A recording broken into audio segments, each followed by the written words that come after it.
So let's go ahead and pick up here with lecture objective 3.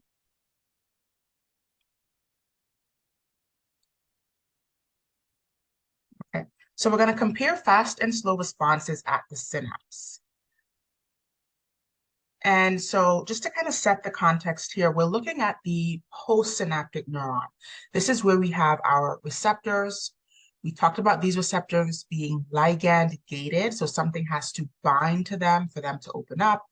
And then there can be ionic movement, and then that signal can be transferred from the postsynaptic neuron, essentially to begin creating graded potentials from the presynaptic neuron to the postsynaptic neuron.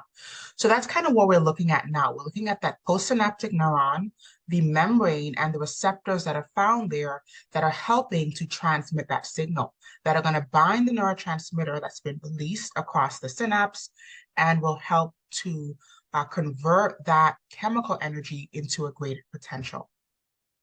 All right. So let's kind of look at the channel length receptors. So we're looking at the signal transduction at the chemical synapse. And signal transduction just means how are we transmitting or passing that signal along? So there are channel length receptors. These are also called ionotropic receptors. These are ligand gated. Again, something has to bind to them for them to open up. That's what a ligand is. A ligand can be a chemical compound, usually a neurotransmitter. And it's going to result in a fast change in the membrane potential. And why do we say that this is fast? That is because the channel is also the receptor. So the receptor, this is where the neurotransmitter would bind, and it is also a channel. So it's kind of doing a two-in-one job.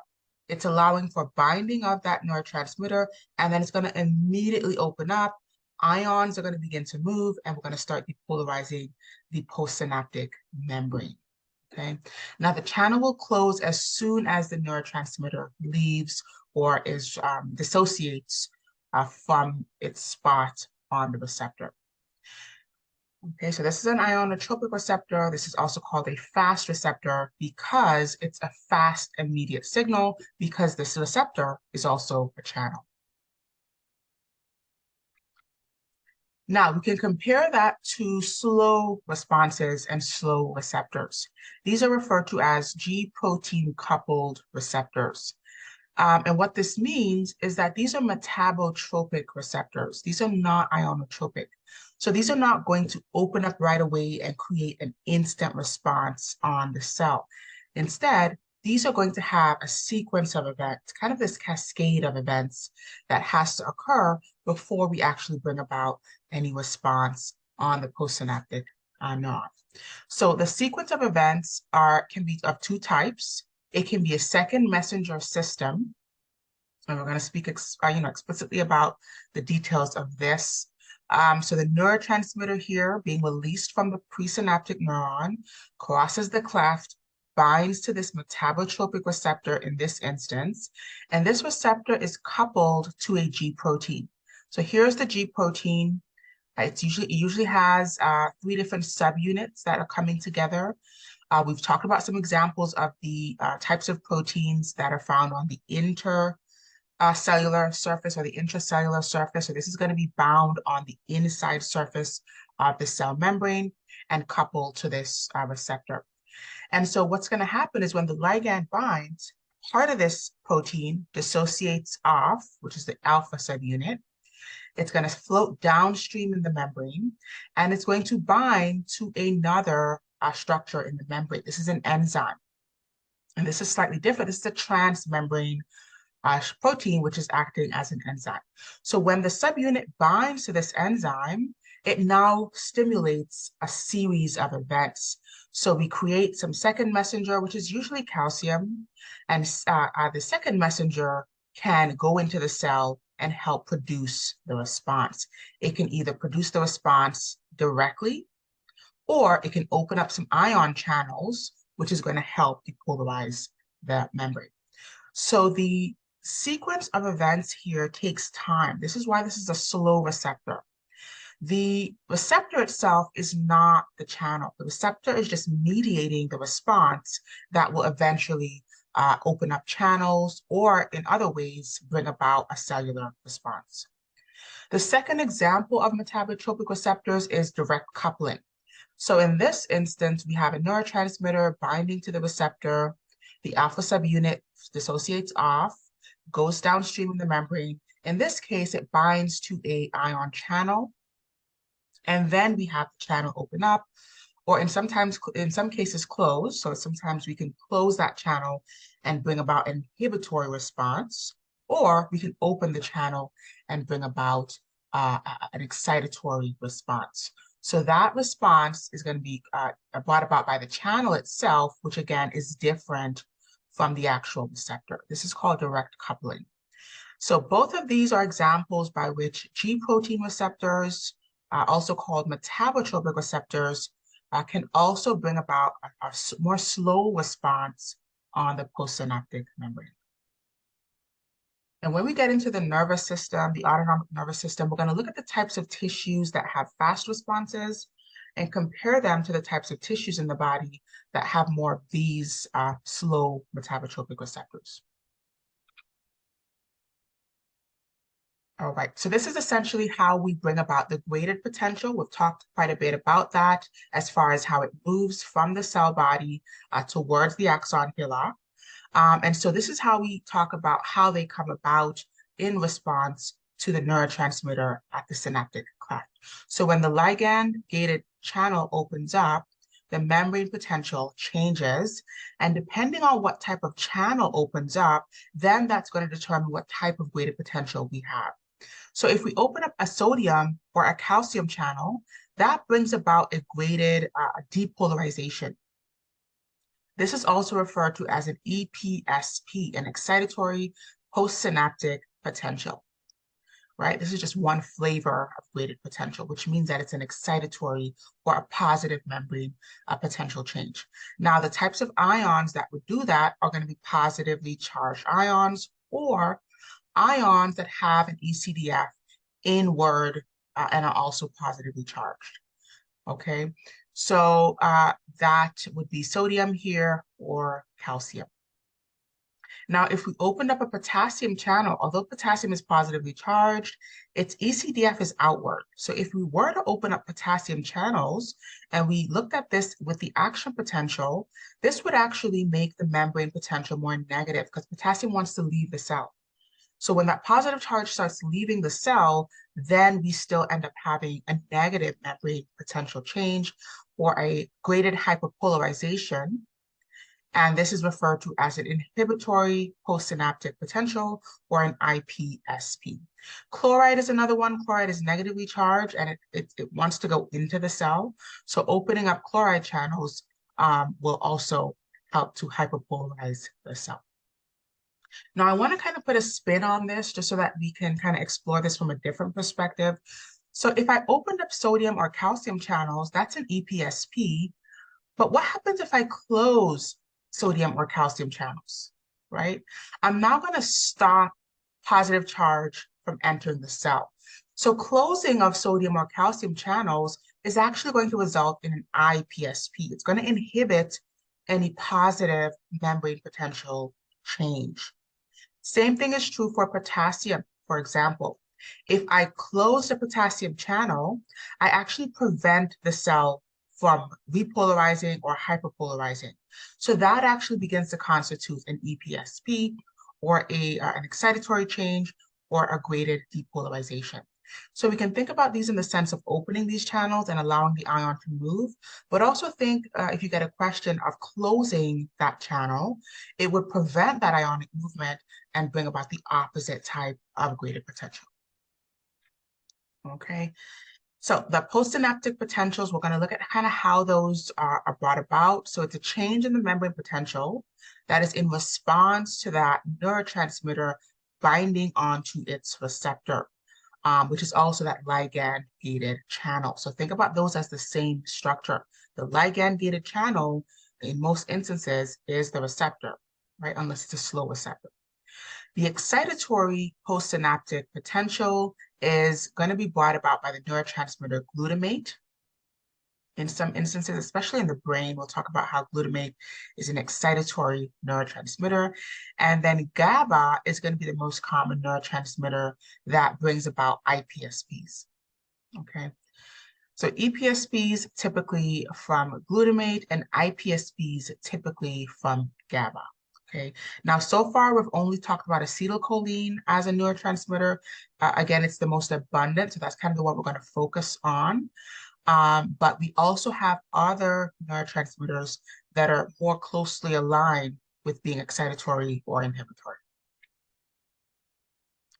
So an excitatory postsynaptic potential is more likely to produce an action potential simply because it's going to make the membrane potential more positive or bump the membrane potential up, potentially getting closer to threshold or negative 55. And so that's going to be a depolarization in the membrane potential. Inhibitory postsynaptic potentials are going to make it harder or less likely for an action potential to occur.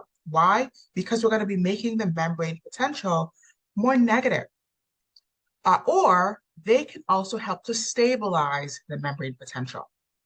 Okay, if we have a lot of positive charge in the cell, the inhibitory potentials can actually just stabilize the membrane potential.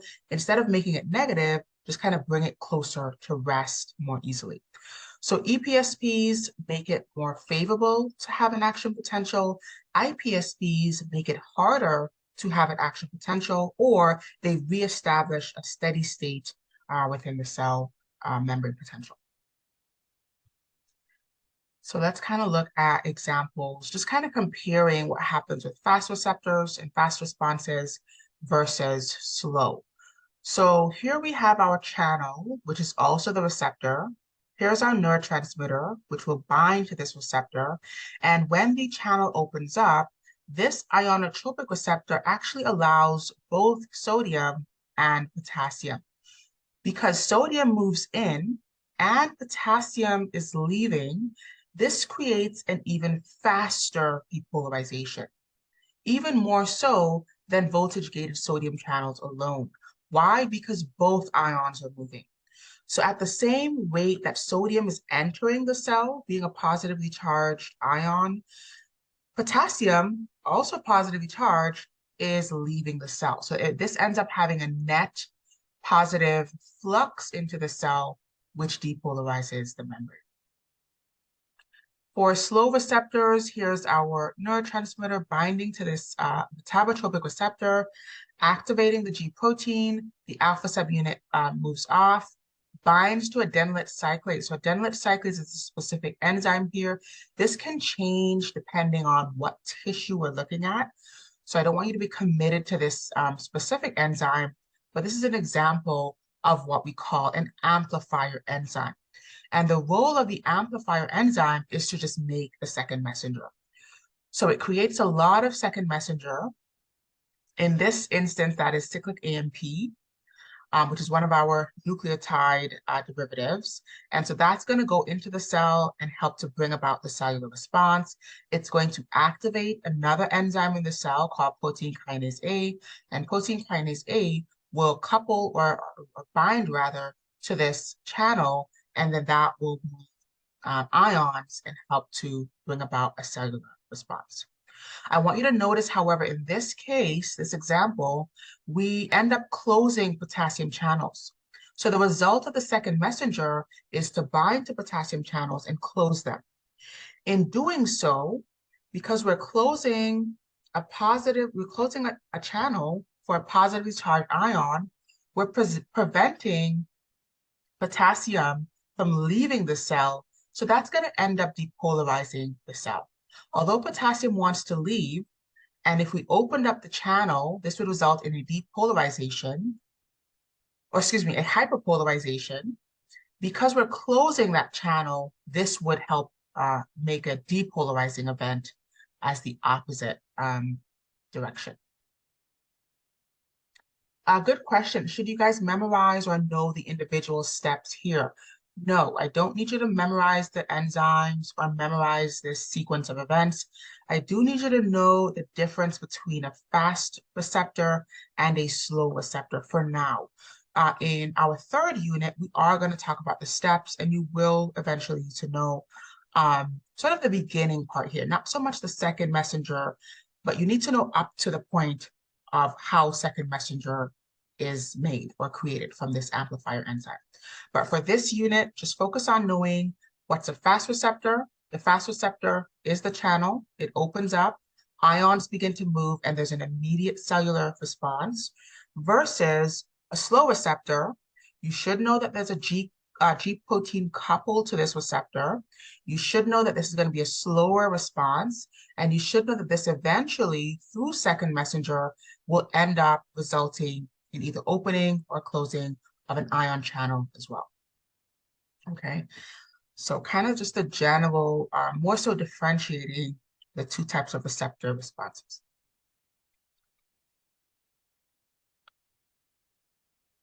All right, so if we look at the inhibitory synapses, so a neurotransmitter would bind, the channel for either potassium or chloride would open up. And if it's a potassium channel, potassium is able to leave the cell. So that is an IPSP because it's a hyperpolarizing event, making the cell membrane potential more negative. If it is chloride leaving the channel, chloride actually has the ability to be an IPSP if it leaves the cell directly, or it can stabilize the membrane potential. So here's a chloride channel. Chloride is leaving the cell, right? Chloride is entering the cell according to its ECDF. It's going to want to get into the cell. So that can result in an IPSP, or it can end up helping to stabilize. If there's an excess of a positive charge, it can just help to balance that out and help the cell get back to rest. And I, again, want to remind you here that if the opposite event occurs, then we have a different type of synaptic potential, a different type of graded potential. So if I closed this potassium channel, this would no longer be an IPSP. This would help make it harder to help make it easier to depolarize the cell, because now we have more positive charge inside that is unable to leave if we close the potassium channel. So here's an example of a cell that has no active transport of chloride. So chloride is at equilibrium, right? It's moving in and out of the cell in terms of its flux movement. So there's no net, no net accumulation on either side. But if we look at a cell where there is an excitatory synapse happening, so here we have positive charge entering the cell. This could be a sodium receptor, for example, and this brings in an abundance of positive charge. Chloride can end up canceling out some of that positive charge. So this is what we mean by saying that chloride can not only be an IPSP, but it can also just stabilize the membrane potential. And if you look at the voltmeter here, this is at 0. So although we have ions moving, there's no movement in the net membrane potential. All right, so it just keeps things stable.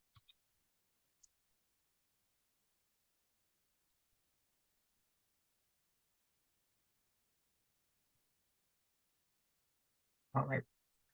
So just a different perspective of this here. So a IPSP being a graded potential is it's going to result in a negative membrane potential change. So let's kind of look at how the steps of events occur, beginning with the action potential. So if we have a high frequency of action potentials, that results in more neurotransmitter being released. Remember, we said that there's no way to have a large action potential or to have a small action potential. And so the way that we can decipher different types of signals is by way of the frequency or weight of the action potentials. So a higher frequency of action potentials translates to being more neurotransmitter released at the cleft. So more neurotransmitter will bind to the receptors, they'll cross the cleft, bind to their corresponding receptors, which can either open or close, right? This can depend on exactly the mechanism of that receptor. That is going to either increase or decrease ionic movement or ion permeability, as we saw in some of the examples earlier, and that is going to result in either a greater or lesser flux of ions, which is going to result in a hyperpolarization. So this is how we get an IPSP. And remember, we can close channels. We talked about closing a sodium channel or closing a calcium channel to result in hyperpolarization, or we can open channels. We can open a chloride channel, we can open a potassium channel, and that would result in a hyperpolarization. So both types of actions, either opening or closing, it really depends on the specific receptor and the ion that's movement, its charge, and its ECDF that would determine if it's going to result in a hyperpolarization or a depolarization.